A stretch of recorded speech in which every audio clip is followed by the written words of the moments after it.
হয়ে গেলেন। বাবা জগন্নাথ মন্দির তৈরি করলে কে হিন্দু হয় না? আপনারা হিন্দু নন। হিন্দু একটা সংস্কার, জীবন পদ্ধতি, ছোটবেলা থেকে শিখতে হয়। অনাথ দাসের টিকা চড়চড় করে, হঠাৎ যেদিন মন্দিরে গিয়ে তিলক লাগান না, শুকিয়ে গেলে চড়চড় করে, বলে বাবা কি হচ্ছে? তাই হয়েছে। আমি এমনি বলছি না।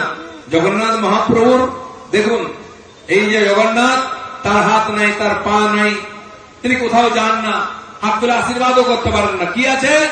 দুটো বড় বড় চোখ, চকা নয়ন, বড় বড় চাকার মধ্যে চোখ। উনি সব দেখেন। কে দম মারছে, কে চুরি করছে, কে কাটমানি নিচ্ছে, কে সিন্ডিকেট চালাচ্ছে, কে চাকরির টাকা নিয়েছে, সব জানেন।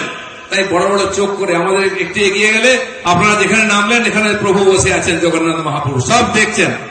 তাই দিদিমণি যখন জগন্নাথ মন্দির উদ্বোধন করতে গেলেন, তাকে বলা হয় নারকেল ভাঙুন। পন্ডিতজি নারকেল নিলেন, কোন নারকেল ভাঙেননি। কেমন নারকেল ভাঙছেন? যেন পেটো মারছে। পেটো মারতে দেখেছেন কিনা পাড়ার মস্তানদের? মারলো, পেটো গড়িয়ে চলো, বেচারা ছুটে ছুটে আবার স্বামীজি চিন্ময় মিশনে তুলে নিয়ে আবার তুমি আবার পেটো মারছে। নারকেল ভাঙতে জানে না। আবার বলছে কালী দুর্গা, কেন বিজেপি বলছে? অবশ্যই বলবো, জয় শ্রীরাম বলবো। বলো জয় শ্রীরাম, জয় মা কালী, জয় মা দুর্গা।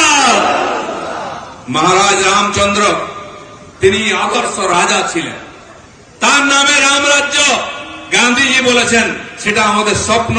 তিনি একজন রাজা আবির্ভূত হয়েছিলেন, আর মা দুর্গা, মার কালী, তার আশীর্বাদে এই সমস্ত বিঘ্ন কেটে যাবে। বাংলায় আমরা সুরাজ্য প্রতিষ্ঠা করব।